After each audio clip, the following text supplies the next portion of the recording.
So one thing that happened recently with the Supreme Court, I would think you might be in favor of this ruling. This ruling from the Supreme Court that says these lower courts can't do nationwide injunctions and just stop executive order or something that happened from the executive branch unilaterally across the entire nation when it's just this tiny little court. I remember you talking about this before when it came to the Corporate Transparency Act. Uh, do you think this is like a step in the right direction? I wouldn't call, just to be fair, I wouldn't call a federal court a tiny little court. I mean, there are dozens and dozens of federal district courts across the country.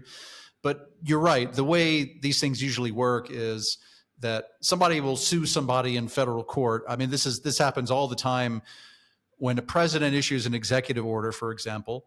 Then that executive order is challenged, and somebody goes to a federal court. And the way it's kind of worked in the past, when it was Joe Biden, or when it was Donald Trump the first time, they went and did it in California. Then it was Joe Biden. They went and sued somebody. They went and sued in Texas, and they kind of do this thing where it's sort of jurisdiction shopping, where they go around and they try and find, okay, this is a liberal president or liberal policy, so let me go and find a conservative judge. Or the opposite. This is a conservative policy. Let me go find a liberal judge. And basically, you've got one judge in one district court that says, nope, I'm gonna impose an injunction, a universal injunction against this particular law. And so the way it usually works is that you have these law firms or these organizations. They go and find themselves a victim, right? So in this case, if they want to challenge like a Trump executive order, they go to California and they say, let's find ourselves a victim in California. And of course, victims are easy to find in California. Everybody's a victim. Everybody's got to be a victim of something, right? So they go and find themselves a victim, and they say, this person is going to be a victim of this executive order. And so they go to court and they file for an emergency, some kind of emergency injunction. They say, we have to have an injunction. What the injunction is it's not a ruling to say this executive order is unconstitutional. What the injunction is it's saying that the executive order might be constitutional. It certainly could be constitutional. And in the meantime, since if the executive order went into effect, it would cause harm to my victim that I found, this one person who could become a victim of this executive order if it goes into effect, that we're going to have an injunction against the executive order. So basically, we're going to say the executive order is not allowed to go into effect until some point in the future. We have hearings and we have, the whole thing goes to court and the matter gets settled in court, which, by the way, could take years. It could take years for that whole process to get sorted out. In the meantime, this executive order is not allowed to go into effect. That's called an injunction. Now, ordinarily, the injunction would only apply to this one person, right? So if you, Joe, you think like, oh, I'm going to be adversely impacted by this, so I'm going to sue. And the court would say, all right, this injunction is not going to go into effect for you, Joe, personally, are not going to be, there's going to be an injunction. But everybody else, yeah, it's still going to go into effect. But now what you see is that these district courts are issuing these things called universal injunctions. And the universal injunctions used to be really, really, really rare. Really, really rare. Now they happen all the time. In fact, what I actually saw, I believe even from the Supreme Court, was saying that there have been more universal injunctions issued by federal district courts just so far this year than in the entire 20th century combined. Right? So, I mean, it goes to show you that they used to happen basically not at all, very rarely, and now they happen more and more and more and more and more frequently. And what happens is, instead of a judge saying, we're going to have an injunction just for you, Joe, the person that filed the lawsuit, they say, now this executive order is not going to go into effect for anybody and everybody across the country. And what that ultimately means is that now they sort of, they're playing a little game, because they know that in this case, the executive order is now temporarily halted, and the whole matter will eventually get settled in court, again, after a very lengthy legal process, and there's motions and counter motions and hearings and all these things, and then appeals, right? And so by the time the whole thing is finally adjudicated, man, it could be 5 years. And they know that the president that issued the executive order, he's going to be out of office. And then, maybe the next guy is just going to drop it entirely. And so basically that's how judges can single-handedly block an order from taking place. And basically what the Supreme Court did on Friday was they said, no, we're done with that. You can't do that anymore. and they effectively ended the practice of these universal injunctions on executive orders or realistically anything else. And there's a lot of consequences to that. They did it with respect to Donald Trump's birthright citizenship executive order that he did very early on in his administration. He said, you know what, there's all these illegals coming across the border, and I don't think, their children born in the United States should be citizens. So he wanted to end this concept of birthright citizenship. And a lot of people said, whoa, man, that's unconstitutional. You can't do that. So, of course, a lot of people sued him. And what the lower courts did is they said, we're going to have a universal injunction basically banning, the implementation of the executive order until the matter would be settled finally through a final, final hearings and final process in court. And it went all the way up to the Supreme Court. The Supreme Court did not opine on the executive order itself. They didn't say, the ruling wasn't that, yeah, we think this is constitutional or not constitutional. What they said was, all these lower court universal injunctions, those are actually not okay. And we're just today this is it. We're eliminating this practice altogether. Lower courts can no longer issue universal injunctions. They can still issue them for their region. Of course. There's a patchwork right now of whether or not people can have birthright citizenship. Yes and no. So they ended the practice of universal injunctions. That's not to say that there aren't other ways to do it. In the United States, they have this concept called class action lawsuits, and so there are going to be classes and class action. People join a class, and then the class as a whole, basically, there's injunctive relief for that entire class. States, in theory, can try and get injunctions for their entire states, which means you'd have to have 50 lawsuits and so forth. So, people still try and find ways around it. It'll be a lot more complex process, though. It'll be a lot more complex process. And so the practice of like some judicial organization, or some pro bono lawyer goes out, finds themselves a victim, and then takes them to court in some federal court somewhere. And one federal judge says, nope, we're going to have a universal injunctive relief for the entire country until years and years from now when the matter's finally settled. That's over. And it's interesting because a lot of people I got a text from a very good friend of mine who's an attorney, said, oh, this is such a great victory. And, you could take that argument. You could also take the opposite argument that the next time there's a socialist in office that somebody wants to go and get, say, oh, they have some communist executive order that comes out. It's going to be a lot harder to challenge that. So it's a double-edged sword. Right? And what that means, go ahead. When it was used for the Corporate Transparency Act, it sort of gave some relief because the Corporate Transparency Act was saying everybody has to provide this information to FinCEN and tell them all of your information that the IRS already has, but you go fill out more forms, more bureaucracy, and one of these nationwide injunctions was used to say, no, this is unenforceable until it plays out in court. You don't have to go file that paperwork. The Corporate Transparency Act is a great example. It's a great example of a combined failure of both the legislative, really actually all three branches of government. It started with the legislative branch for passing the law to begin with. The Corporate Transparency Act was a law where they said, we think that there should be this kind of national database of every company and who the shareholders are of all those companies. So if you've got some mom and pop business, we want you to go and file forms to the federal government about who owns that business.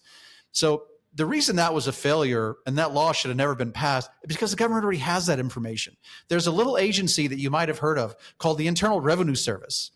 And, these guys already have that information. If you own an LLC, well, guess what? The IRS already has that information because if you have an LLC, you got to file a 1065 every year. You got to file Schedule K1 every single year. And the K1 lists all the shareholders and what their capital account is and all that stuff. And so all the members of the LLC are already listed and the federal government has this information. So They just said, I mean, but this is classic government thing. They said, well, we already have this information, so let's create a second report, and we'll just put 100% of the burden onto taxpayers to fill out a second report that they're going to give to a different agency that also is within the Treasury Department, called the Financial Crimes Enforcement Network. So the IRS already has this data, but now we're going to have taxpayers give the exact same data, but in a different format, to a second agency within the Treasury Department. And that's the level of disdain and disrespect they have for you and your time. They say, we don't give a shit about what you have going on in your life. You got to fill it. We want you to fill out this form. And if you don't fill out the form, carries 2 years in prison. 2 years in prison is the maximum penalty if you don't fill out this form. I mean, it's just a total joke. There's no purpose to it whatsoever. And the whole point is to say, well, we think there's too much money laundering going on. We think there's too much tax evasion and money laundering. Therefore, we want this form. And you go, okay, so what you're saying is all the other laws on the books that try to prevent tax evasion and money laundering, apparently they didn't do a good enough job. Apparently all the other tax evasion and money laundering laws on the books are complete failures. Did they repeal all those shitty laws? Did they repeal all the failed anti-money laundering, anti-tax evasion laws? No. They instead created another one without repealing the bad ones. They just made one more. And even though that new law says, oh, you got to give this information that the government already collects to a different agency within the government, because we don't care about your time, they actually went and did that, right? So that's a total failure from Congress. But then what happened? Somebody went and sued, and there are a couple of different lawsuits, and some judges, some district court judges, which is the lowest level at the federal level in terms of federal court, issued an injunction. At a certain point, there was a nationwide injunction based on this one, basically federal court. Some federal district court said, no, the whole Corporate Transparency Act, we're going to have an injunction on the entire Corporate Transparency Act. So instead of just this one particular lawsuit affecting the one person that filed the lawsuit, everybody in the country now is exempt from having to file under the Corporate Transparency Act until the matter is finally adjudicated and settled in court. And what ended up happening? The Biden administration appealed the decision, and it went to a federal appeals court. And then they had a merits panel and all these different, there were panels within the appellate court. And it finally even went up to the Supreme Court. And the Supreme Court, I was actually amazed by this. The Supreme Court said, yeah, fine, we're going to keep the Corporate Transparency Act in place. I couldn't believe it. And the good news about the Corporate Transparency Act, so this was also a failure at the judicial level because it bounced around every week or so. There was another ruling, another panel, another judge, another injunction. They stayed the injunction, then they reversed the stay on the injunction. And it was like a full-time job keeping track of this. This was all happening a few weeks before Christmas. It was all happening a few weeks before Christmas. By like the first of the year. So the clock is ticking down until when you could potentially get 2 years in prison for not filing it. And then it's like 2 weeks before Christmas, and then 2 days before Christmas, the day after Christmas, and it was back and forth. It was like December 23rd, and the government lost their appeal for the injunctive relief, and they went and appealed it again. They went to the Supreme Court like right before the holidays to get the Supreme Court to allow them to pursue the implementation of the Corporate Transparency Act. And I'm looking at this like, what an asshole. I mean, like, why would you ruin everybody's holiday? Like, people work hard. They want to take some time off, spend time with their families. And Joe Biden says, no, you will fill out the Corporate Transparency Act form over Christmas. With like 3 weeks left in office. Yeah, exactly. You got a month. You lost the election. You got humiliated on national stage. And like your parting gift to the American people is to have people over the holidays fill out a useless form to give the government information that the government already has. Just because you can. What a petty, vindictive, I thought, like, it was a joke. And fortunately, somebody kind of saw the error in the way and said, well, given all the confusion here, all the rulings and counter rulings and over rulings, we got to give people some extra time. So they punted it until the end of January after the guy was already out of office. Then the Trump administration came in. There were more lawsuits. And finally, somebody at the Treasury Department, very high up in the Treasury Department, said, no, we're getting rid of this. And they finally just, at the executive level, just canned it and said, we're not going to implement this. So all that was a long story. Yeah, exactly. The legislation still exists. So it starts with a failure in Congress, a failure in the executive branch, a failure in the judicial branch. For what purpose? To force Americans into filling out forms that they shouldn't have had to fill out just to give the government information that the government already has. It's like when you go to the doctor's office and you got to fill out 30 different forms, and every one of them wants your name, your date of birth, your social security. It's like just the same shit. Can I just fill this out one time? Can I just give it to you one time, and then you can like make photocopies of it, put it in use like technology and put it all in a centralized system in a little database. I mean, but they just can't figure this stuff out. And so it's just a failure across the board. And so this was the Supreme Court ruling did away with that, and they said we're not going to have universal injunctions anymore. And you've got to look at that on it, on its merits and say, okay, well that's good, but it could also be really bad. It could also be really bad. So basically now it means that Donald Trump is free to run wild with his entire agenda and impose these executive orders. And it's going to probably clog up the court system even more, because now there's going to be class action lawsuits filed and 50 different lawsuits from 50 different states. And, then you also have to imagine what's going to happen the next time a hardcore leftist is in the House, is in the White House, and imposes some crazy executive order. So honestly, we don't know how it's going to pan out. The thing that I wanted to point out, though, is that a lot of people on the Supreme Court have been against this universal injunction issue for a long time.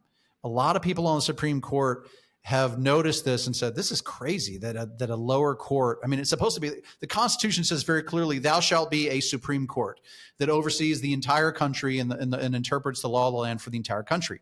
And so the fact that you've got one of these dozens and dozens of lower courts who essentially makes a decision that impacts everybody in the country, that's not the way the system is supposed to work. And the Supreme Court recognizes this. And if you'll permit me, I actually have something here. I want to see if I can share my screen. I'm going to share this tab. Yes. So this is someone that you might recognize. I'm going to play this. In recent years, some district courts have issued nationwide injunctions. And this happened in the Trump administration, and it has also happened in the Biden administration. So this has no political tilt to it. But some district courts have, very quickly issued nationwide injunctions to stop a policy in its tracks. Something that the president and or Congress has determined to be the national policy, and one district court stops it. And then you combine that with the ability of people to forum shop, to go to a particular district court where they think that will be the result. And you look at something like that and you think, that can't be right. That one district court, whether it's in the Trump years, people used to go to the Northern District of California. And in the Biden years, they go to Texas. And it just can't be right that one district judge can stop a nationwide policy in its tracks and leave it stopped for the years that it takes to go through a normal process. Justice Elena Kagan, who's a sitting Supreme Court justice. That was Justice Kagan in 2022. In 2022, during the Biden presidency, was giving this interview saying, well, hey, it's not right. You can't have these district courts issuing these universal injunctions and stopping national policy. It's not right. You can't do that. It's not okay. So here they had on Friday now the opportunity. I mean, obviously the case was heard long before, but the opinions came out on Friday. They were published, and they had the opportunity to end this practice once and for all. So one would imagine that Justice Kagan, who railed against this very clearly, very vocally in a public appearance in 2022, saying it's not right. Those are her words. It's not right that a district court can impose a nationwide universal injunction against national policy. It's not right. You would assume that she voted in favor of ending this practice of basically eliminating universal injunctions. I mean, that would be theoretically. She was pretty clear. She was pretty clear where she stood on the issue. Did she vote for that? No, she did not. She took the opposite approach. She had the dissenting opinion and said that, and at least in this particular case, no, we have to keep these universal injunctions. Why? Because she disagreed with the executive order. Her view and the dissenting opinion, which was actually written by Sonia Sotomayor, one of the other liberal justices on the court. Sotomayor wrote this opinion, and Kagan joined in the dissent, and basically said, well, we don't like this executive order. We think it's unconstitutional and it's not fair to all of these migrants that come over and their kids and so forth. So we're against this executive order. The problem is that the matter before the court wasn't the constitutionality of the executive order. The matter before the court was the validity of these universal injunctions. That's what they were supposed to decide, is that do these lower courts have the power and authority to issue nationwide injunctions? And the majority, they said, look, they were very clear. It was actually Justice Barrett, who actually wrote the majority opinion and said, we are not opining on this executive order, whether or not it's legal or constitutional for the president to issue this executive order. We are ruling clearly and purely solely on whether or not it's okay that lower courts can issue these nationwide injunctions. And we don't think it's okay. And it was a 6-3 vote. The majority was very clear by 6 votes that they didn't think it was okay for a lower court to do that. Justice Kagan had the same opinion 3 years ago. Now, 3 years later, she reversed course and said, no, we have to keep these universal injunctions because of this particular issue, which is suddenly this is my personal issue.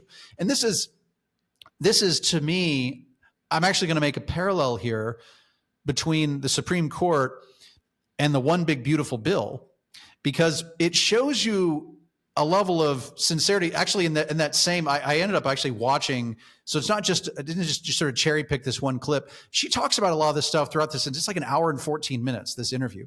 She talks about a lot of stuff over the course of this interview. And one of the things she was talking about is consistency. And she was saying judges have to be consistent. If you're going to be an originalist, you got to be an originalist. You can't deviate from that. You've got to stick to your principles.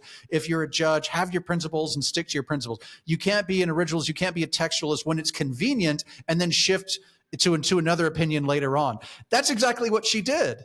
It's like these people don't know recordings exist. Yeah, it's like you don't know you're on YouTube. I mean, and it is rather interesting. And the reality is that everybody does this. Everybody's guilty of it to a certain degree. It's like we think one thing, and then when maybe the shoe's on the other foot or circumstances shift or whatever, maybe we kind of talk about other things. But the reality is, when you're in the highest offices of the land, you kind of have to be held to a higher standard.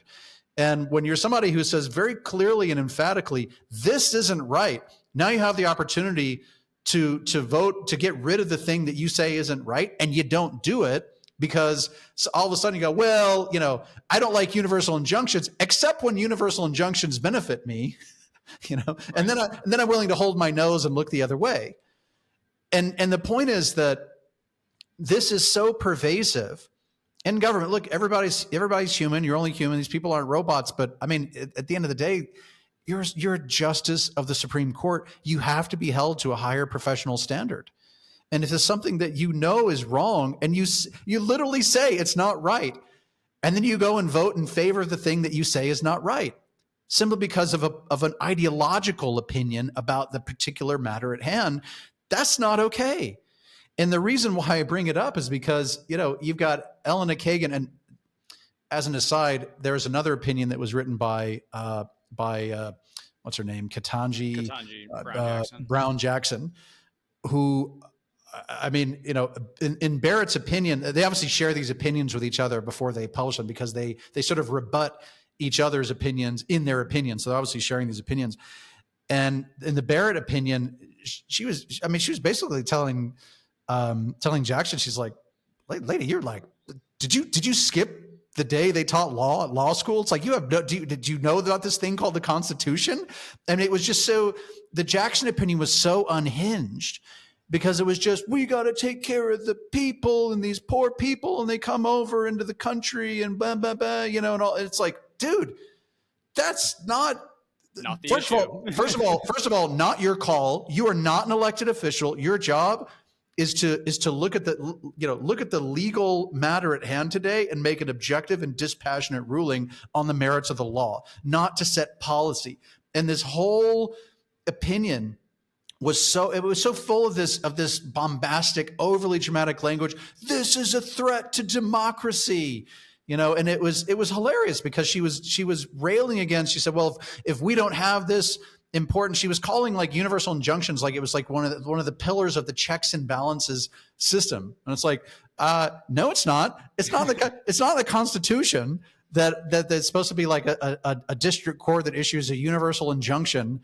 Every time, again, they go and jurisdiction shop and say, oh, we don't like Trump, so we're going to go to the Northern District of California. That's not in the Constitution.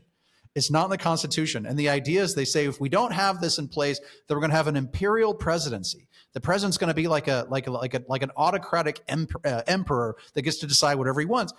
And the Barrett opinion was like, well, then in that case, you're having an imperial judiciary. Why? You're so against having imperial presidency, but you're perfectly fine having imperial judiciary, whereas instead of a president, now it's just a single judge who, by the way, was not elected. At least the president has to be elected. These judges are not elected.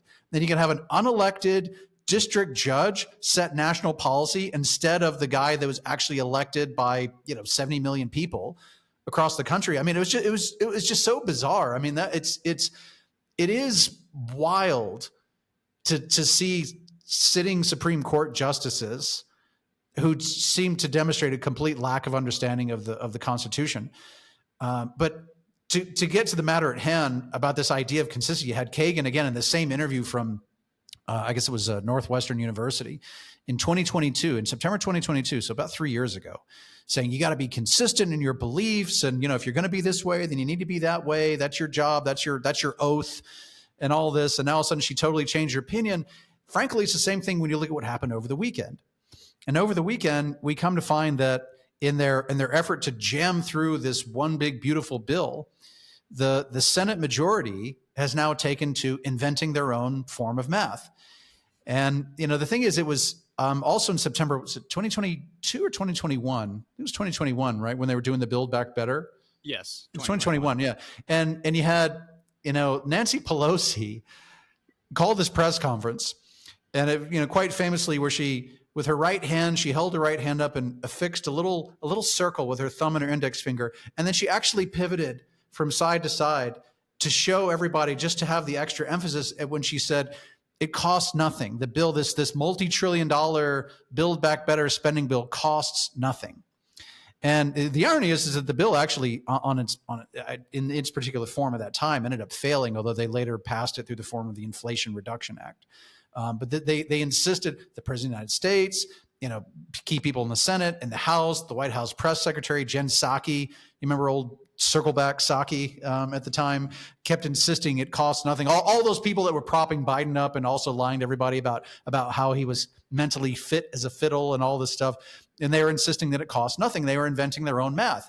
And everybody on the right was collectively and quite justifiably losing their friggin' minds over this. Because you're like, how do you call this free? How do you call this zero when it clearly adds trillions of dollars to the deficit? Now they're doing the same thing. Now the shoe's on the other foot. And so they have a rule in the Senate where they say, well, if this bill is going to add trillions of dollars, to the debt, to long-term deficits over the next 10 years, then it has to go through a certain voting process, and you have to have, 60, at least 60 supporters in the Senate for it, et cetera, which they know there's no chance of getting that many people to vote for it. So instead they said, well, let's go through this other method, this other process. In order to do that, they had to sort of, nudge, nudge, wink, wink, and try and get the overall cumulative deficit impact down to a more reasonable level. So they just did the same thing. So they're going around now telling everybody, well, it costs nothing. It's free. Oh yeah, it's already free. It's paid for. There's no impact, which is, again, the most intellectually dishonest thing you can possibly say. And the guy who's in charge of this new form of mathematics is the Senate budget chairman, who, when the Democrats were in power, was actually Bernie Sanders. And they swapped out Bernie Sanders for Zeus, also known as Lindsey Graham, senator from South Carolina, who's the chairman of the Senate Budget Committee. And he actually was telling reporters, he said, I am Zeus, the king of the numbers. And I know the guy was, this is him making a very lame attempt to be funny, but it's hard to take somebody serious who calls himself Zeus and can't tell the difference between $3 trillion and zero. Well, right, because isn't he also insinuating that he has some sort of absolute power over what he says these numbers are going to be? So he can just make up, like you said, make up new math, hand that over to the Congressional Budget Office and just say, it's not going to add trillions to the deficit when it clearly will. The Congressional Budget Office is not going to change its analysis on this, right? The Congressional Budget Office, they say, do whatever you want, but we're going to stick to our math. The Congressional Budget Office said, this is going to add $3 trillion to the cumulative deficits over the next 10 years. So you could basically say add $3 trillion to the debt. By the way, that's on top of the $22 trillion that was already going to be added to the debt over the next 10 years. So in addition to $22 trillion, now with this one big beautiful bill, they're adding $3 more trillion. So a total of $25 trillion. In case you're keeping score, the national debt is $36 trillion today. Carry the one. That's $61 trillion. That's a $61 trillion national debt in 10 years. $61 trillion. Now, in terms of like debt to GDP, you got to see where GDP is going to be. Today, GDP is basically right at $30 trillion, I think just shy of $30 trillion. So, GDP grows by a couple percent per year, but I mean, you're talking about, almost doubling of the debt, in the next 10 years. I mean, this is where, I mean, it just gets ridiculous. It just gets out of control. And you'd think that these people, this is the bizarre thing about it, right? You think that career politicians would actually have an understanding of this stuff. You think that career politicians would have a very like up close and personal, very wonky, very almost technocratic view where they'd understand the ins and outs of how this stuff works and go, and they get it, they go, geez, we really got to figure this out. You'd think they would understand. You'd think Lindsey Graham, who's been in politics forever, would understand that if you have to borrow an additional $25 trillion over the next 10 years, that's a catastrophic figure. And that doing so is going to be very inflationary. It's going to make your country weaker and by the way, it might not even be possible. And that you might be looking at a very serious financial crisis as a result of that. You'd think that guy would understand that. But apparently he doesn't. Instead he goes, I am Zeus and I'm in charge of the numbers. Ha ha ha. And they, so now they're just making it up and they get to pretend. They go, la la la, it doesn't actually add to the deficit. And so they're just the United States senators are going to look everybody in the eye and they're just going to lie. And when you say that might not even be possible, you're referring to the fact that the U.S. still has to sell this debt to somebody. Is that correct?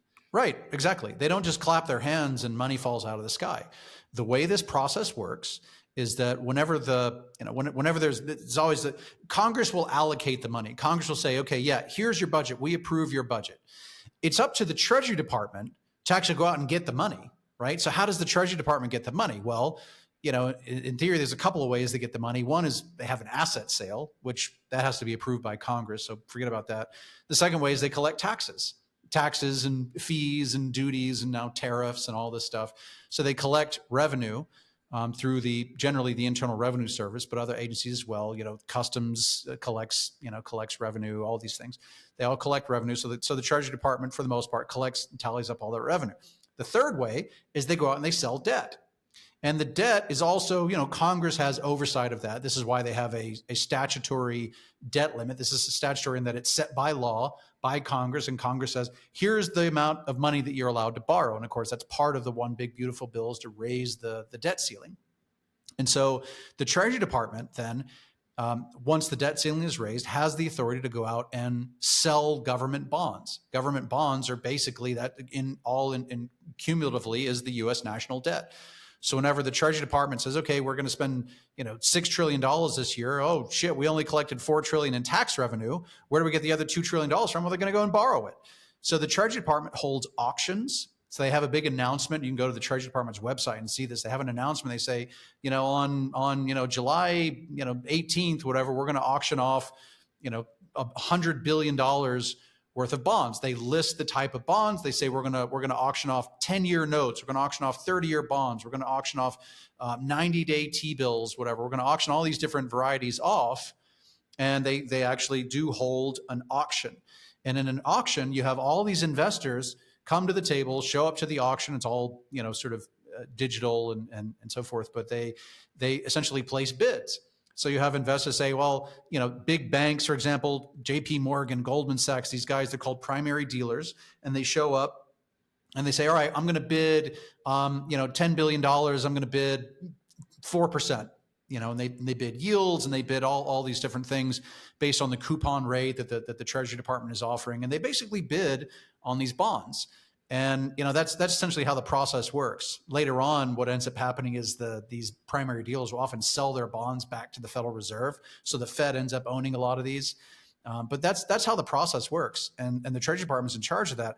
So what you're essentially, by advocating for $25 trillion in additional deficit spending over the next 10 years, you're telling the Treasury Department, go into debt. You get to, you're going to go into more debt. And the Treasury Department is going to go deeper and deeper and deeper into debt, selling bonds and adding to the U.S. national debt until, the projection is basically that'll mean $61 trillion U.S. national debt by, essentially the end of this 10-year period that we're talking about. It's just it's a gargantuan amount of money.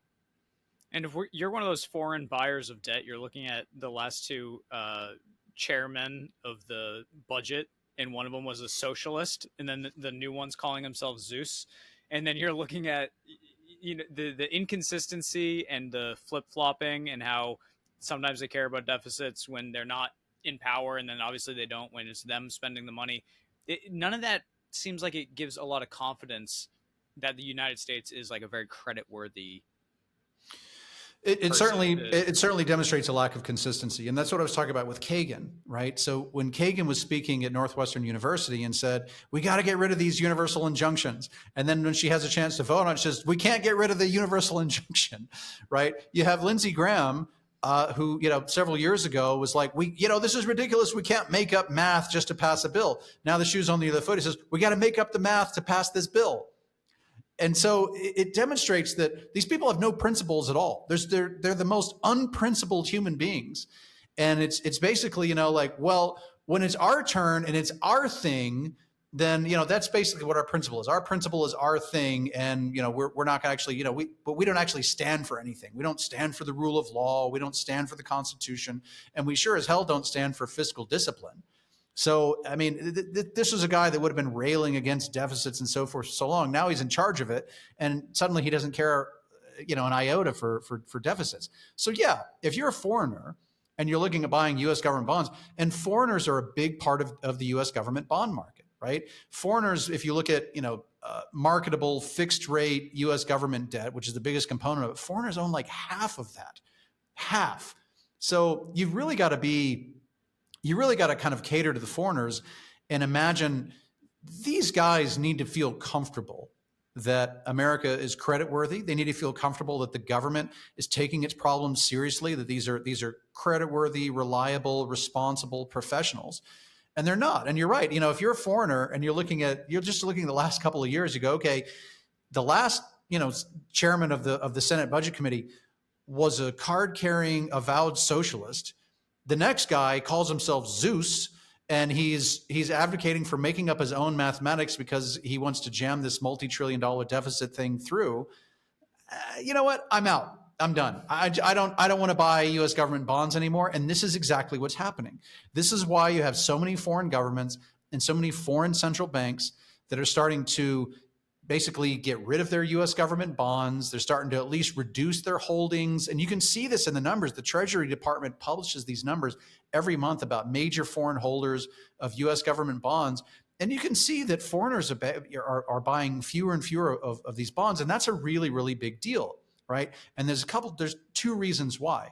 The first reason why is because, again, the Treasury Department has to sell $25 trillion worth of government bonds just to finance its new deficits over the next 10 years. Each year for the next 10 years. In total, that's going to be $25 trillion. What we know about today, right? It could get a lot worse. So, but just now, today, we're talking $25 trillion over the next 10 years. So if you got to come up with $25 trillion, you need a lot of investors to buy that $25 trillion, which means you need all those foreigners, especially when foreigners compose half of the fixed rate marketable U.S. government debt. Half of those guys are foreigners. You need all the foreigners you can get. You can't afford to watch these guys go, you know what, I'm out. I've lost confidence in the U.S. government. I don't think these guys are responsible. I don't think they're creditworthy. I don't think they're serious people. Guy calls himself freaking Zeus. The last guy was a socialist. I mean, no, forget it. I'm investing my money elsewhere. That's problem number one. Problem number two is that on top of the $25 trillion in new debt that the U.S. government has to sell over the next 10 years, they've got basically $30 trillion of existing debt over the next 10 years that's going to mature. This is debt that they issued in the past, and every one of these government bonds they sell, it has a maturity date. It has a fixed term, 2 years, 5 years, 10 years, et cetera.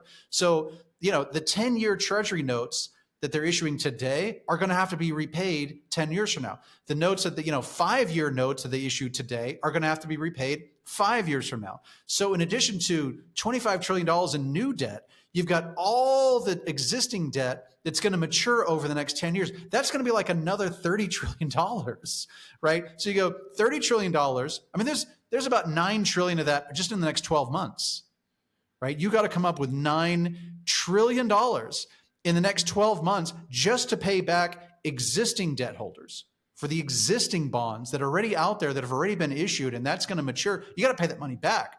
Well, the government doesn't have $9 trillion lying around. So what do? They just issue new bonds to repay the old bonds. It's like a Ponzi scheme, basically. You just issue new stuff, and new guys basically pay the money to repay the old guys, right? And so on top of that, $9 trillion we have to refinance for the old debt. Now they got $2 trillion in new debt to pay for this year's budget deficit, and another $2 trillion next year, and then $3 trillion the year after that, and so on and so forth. So you get $25 trillion in new debt, basically over the next 10 years, and you got like $30 trillion in debt in existing debt. So you're talking about $55 trillion in debt that you've got to sell to people. You need every investor you can find. If you're the Treasury Department, you cannot afford for a single major investor to walk away from the Treasury. And yet this is what's happening in droves right now. People are like, I'm out, I'm done. I'm done with your socialists. I'm done with your Zeus. I'm done with your deficits. I'm done with your trade war. I'm done with all this stuff. I'm out. I'm done. And they're walking away from US government bonds, and they just don't want to play this game anymore. So the government is finding itself in a position. The US government is finding itself in a position where they've got to come up with $55 trillion worth of bond investors over the next 10 years, when you've got all these foreign governments and central banks saying, I don't want to invest in US government bonds anymore. That's a huge problem.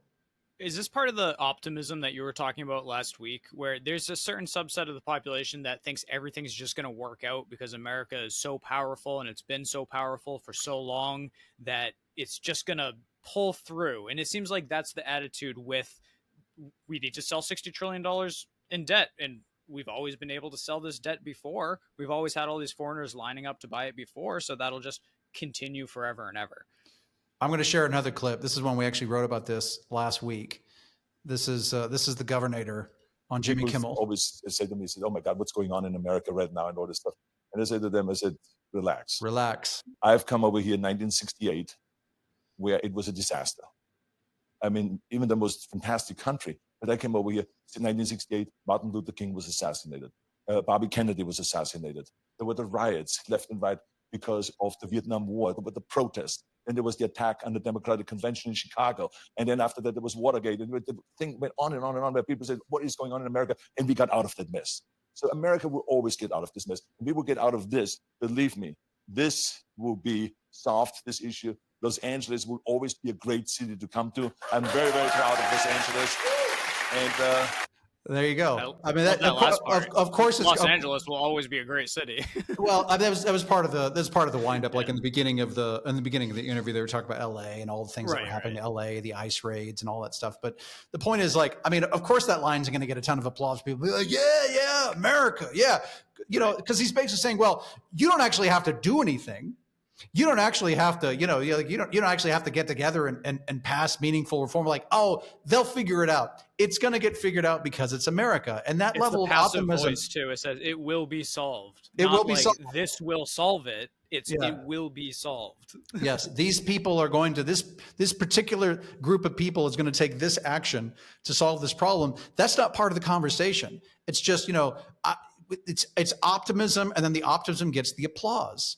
And the reality is, and what we wrote last week, as I wrote, like, optimism, this kind of optimism is keeping America down. This kind of optimism is telling people, well, hey, don't worry about it. There's not going to be any issue because it's just going to get solved. No, there are serious problems here. When he was talking about in 1968, and all that, like, and he's right, there are all these problems.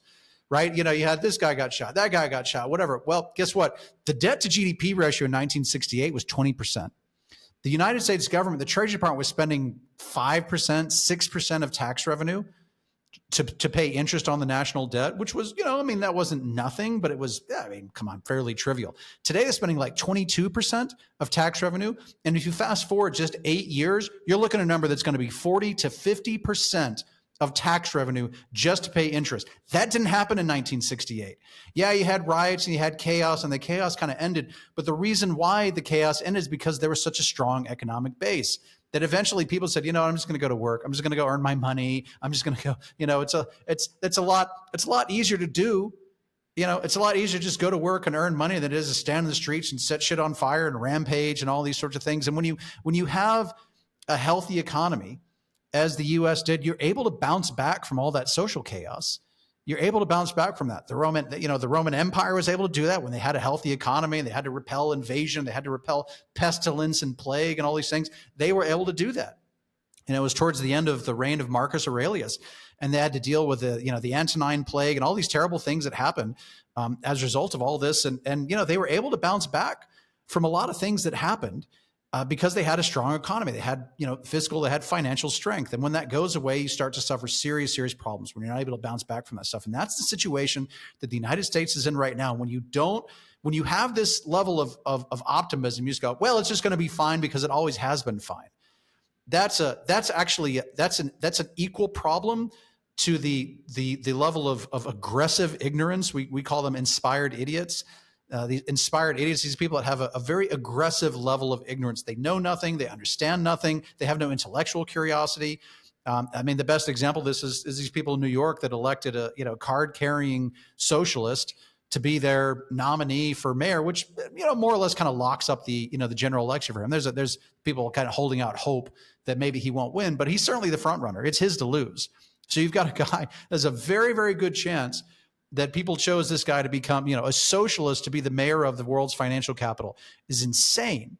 And these are people that the left has been in control of this town for a long time and has run it into the ground. But rather than actually kind of go through this intellectual exercise of, what are the policies that have actually caused this city to decline so much? What are the policies that are responsible for the crime and the inflation and the housing shortage and all these things that have caused so much problem in New York City? And rather than actually go through the trouble of exercising their brains and thinking about that stuff and going, okay, well, who do I want to vote for because of that? Who's got better ideas and better policy and better, experience and actually running a city or running a large and complex organization? They instead went, you know what? Hey, the left has been in charge for so long and it hasn't been working. So let's go even farther to the left. That'll fix it. The left hasn't been working, so we need to go far left, and now that's going to fix it. That's an overwhelming level of ignorance. It's an aggressive level of ignorance. And you combine the two of those together, of this kind of blind optimism combined with aggressive ignorance together, and you've got a recipe for disaster. You put those two things together with Bernie Sanders and Zeus in charge of your budget committee, and man, what's happening? Foreigners are going, I'm out. I don't have anything to do with this anymore, which means that yields are going to go up, which means that interest rates are higher, which makes it much more difficult for people to buy a house and do all these things that like people want to do and live their American dream, which means the Federal Reserve is going to have to step in and print lots of money, which is going to be extremely inflationary.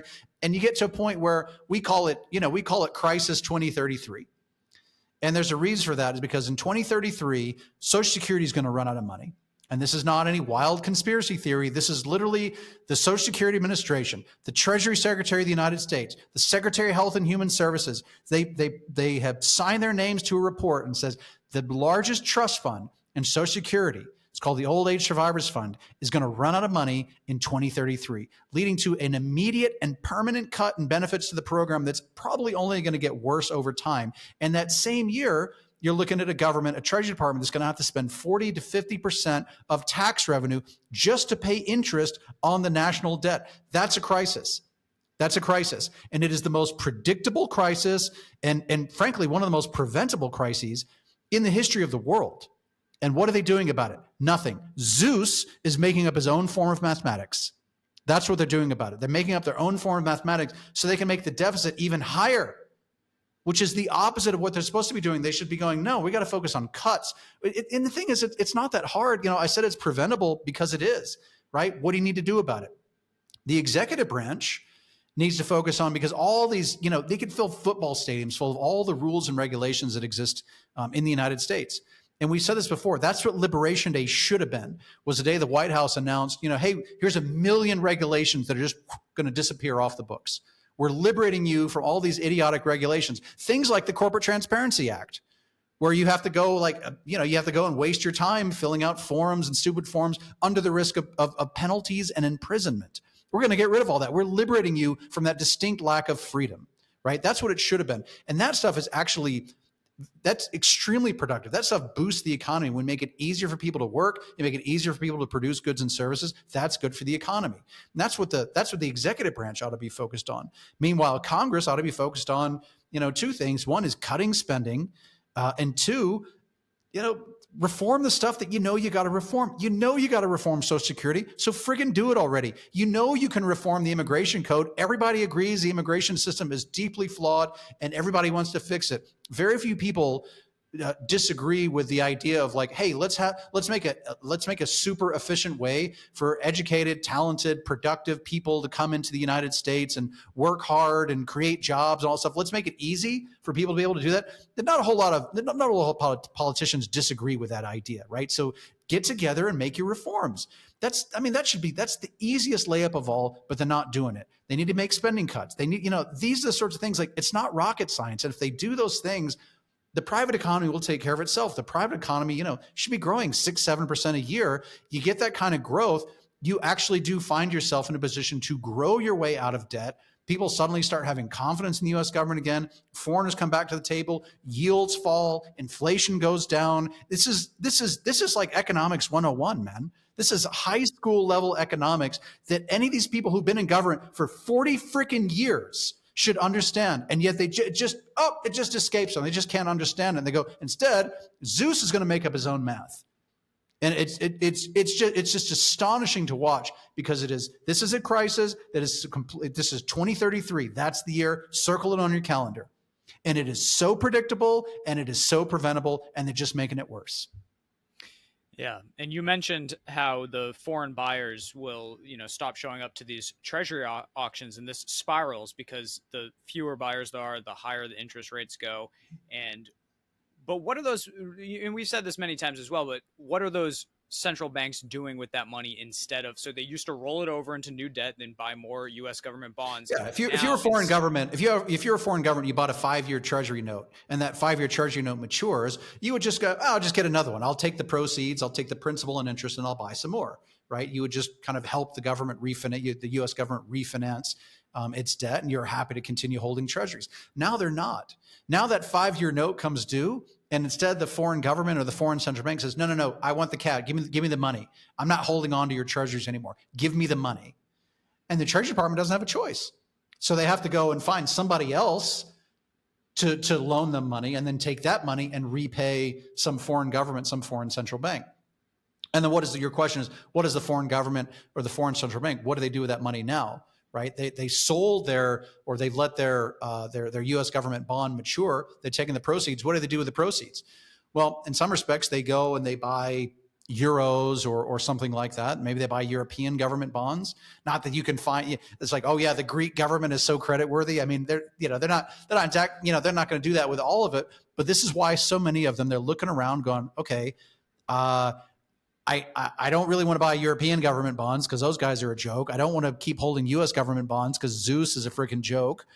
So what am I going to do? They've been buying gold. And I've been saying this for 2 years, when people saw Joe Biden turn on stage and shake hands with thin air, foreign governments and central banks around the world went, oh my God, did that guy just shake hands with thin air? He has no idea what he's doing. He has no idea where he is. I'm out. And people started selling their U.S. government bonds right then and there. And what do they do with the money? Again, they take dollars and they have to turn those dollars into something else, some strategic asset that is big enough that it can absorb billions, tens of billions, hundreds of billions of dollars worth of capital flows. Something that is universally recognizable, something that has universal value around the world. Right? Something that's, frankly, relatively easy to transport, is dense in its amount of wealth. And there's a handful of assets that fit that bill, but one of the easy ones is gold. It really is. And it's not because these guys are emotional. There's very few foreign bankers that are going to be gold bugs. These guys aren't waking up in the morning going, yeah, gold, this is the only true form of money. That nobody's, there's no central banker that's saying that, right? They're looking at this going, I got $40 billion US dollars. I got to get rid of this like a hot potato. Where can I park this money? And one of the other actually really nice things about gold, physical gold for foreign governments and central banks, is there's no counterparty risk, right? They don't have to hold an asset in the United States and worry one day that they're going to be sanctioned and they're going to lose that money, right? They can just say, you know what? I'm going to buy gold. I'm going to hold gold in my own vault in my own damn country. And, then nobody's got anything to say about it, right? And so there's no counterparty risk there. So this is the reason why. It's just for a central banker and for a foreign government, gold ticks a lot of boxes. And that's why they've been buying so much of it. So what we're seeing is hundreds of billions of dollars that's gone into the gold market, money that's gone out of treasuries and into gold. And that excess demand for gold, what has it done? Gold price has gone up. And they keep going up. And we've been saying this and saying it and saying it. I'm going to keep saying it because it's true. And one of the other things that we've been saying for a long time, we have been saying this. People can go back for a long time, listen to these podcasts. And we've been saying this. We said gold keeps going all-time high. Gold miners, not so much. Gold miners are kind of cheap. And the reason why is because central banks buy gold. They do not buy stocks of gold miners. They don't buy gold stocks. They don't buy gold miners. They don't buy these. They buy gold, physical gold. So there's a disconnect between the price of gold and the share prices of these gold stocks. That disconnect has narrowed in some respects rather significantly, starting with the big majors, again, like Barrick Gold and these sorts of really large and big companies. But a lot of the smaller ones are still relatively undervalued. And again, this is where our investment research tends to focus. We cover a lot of ground. We have companies that are trading at ultra deep discounts are the ones that we generally tend to focus on. We had one recently that was literally trading for less the amount of cash that it has in the bank. I would say that's a pretty fair deal, right? So this is the sort of stuff that our research focuses on. We're looking at gold companies, silver companies, oil companies, real asset companies in general, because we think in a situation like this, where trade relations are breaking down, political relationships are breaking down, geopolitical relationships are breaking down. Foreign governments and central banks are just not as keen to hold on to another country's paper currency as they used to. And so what are they going to do? They want to own something that has universal value, something that's actually a strategic asset, something that has strategic value.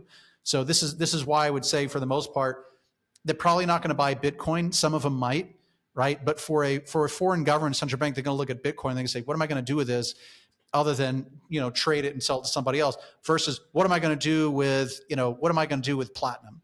What am I going to do with silver? What am I going to do with oil? What am I going to do with natural gas? All these sorts of things are more strategic assets. So, I think even with something like gold, they're probably going to have a little bit more credibility behind gold, simply because every government and central bank in the world already owns gold, but they don't, most of them don't own Bitcoin. If they do, a lot of it's probably by a fluke. So, I think it's I don't really view it as a competition. I'm obviously very pro crypto, but if I put my analyst hat on and opine on whether or not foreign governments and central banks going to be loading up on this stuff to the tune of hundreds of billions of dollars, maybe, but I think it's far more likely than keep loading up on gold, on platinum, on silver, on things that really have really move the needle, that are even in some industrial metals, copper, things like this, strategic assets that they really need. And that's the play, right? You get in now before all of this piling in happens, and then if the piling happens because people are because the United States finances is not doing so great, because the economy is in trouble or other things, there's a lot of inflation, then this is sort of a hedge. You're going to be making money is this a shorting of the US dollar almost? Is this a way to no, I mean, they're not going to solve the problems? A shorting of the dollar is a shorting. There's ways to short the dollar. And I don't have the stones to do that. Honestly, I mean, because you could do that, and I think you could probably make a lot of money. But I mean, I think that's a pretty high risk bet. But I think, you could go long on some of these resources, right? But I think, to me, a better play is to buy the absurdly undervalued shares of a high quality, profitable producer that underlying commodity. So if you go, okay, if the trajectory for the United States government continues along those lines, and we continue with, Zeus and, people that have no principle and very little sincerity for what they're saying, and that trajectory continues, which at the moment it certainly appears to be, continuing along that trajectory, then U.S. government finances are not going to do well. These underlying resources are probably going to do extremely well, and the companies that produce them, especially companies. I mean, we're talking about companies that. I mean, we have this one company. It's got, what is it, like $1,100 all-in gold mining cost. Yeah, it's pulling it out of the ground for $1,100, and then can turn and around and sell it for selling it for thousands of dollars, right? I mean, that's a pretty good deal, right? That's a pretty good deal, and for a company like that to be trading it at a tiny, couple times earnings, that's a great deal. So to me, that's a much safer. For me, I feel like I've got a lot of downside already covered, and there's a lot of upside. There's a lot of upside. So that's our focus. We've been very clear about that. Frankly, we've been right. A lot of these picks, our research picks, have been up. I mean, 2x, 3x, 30%, 60%. I mean, it's. I mean, we've been saying this for a long time, and that thesis has proven 100% accurate. And we think we're still in the early innings. I don't think it's going to last. I certainly don't think it's going to last. I mean, anytime you have things like this in financial markets that are deeply undervalued, eventually, the algorithms are going to figure it out, and all this sort of stuff, and those opportunities are going to close. But hopefully, it still lasts for some time. And we've been talking about this for a while, and I hope people avail themselves of the opportunity to get in. Yeah, and I'll make sure we include the links to that investment research service, because we do have a discount going on right now. So, thanks, James. Appreciate your insights. Okay, take it easy. Thanks.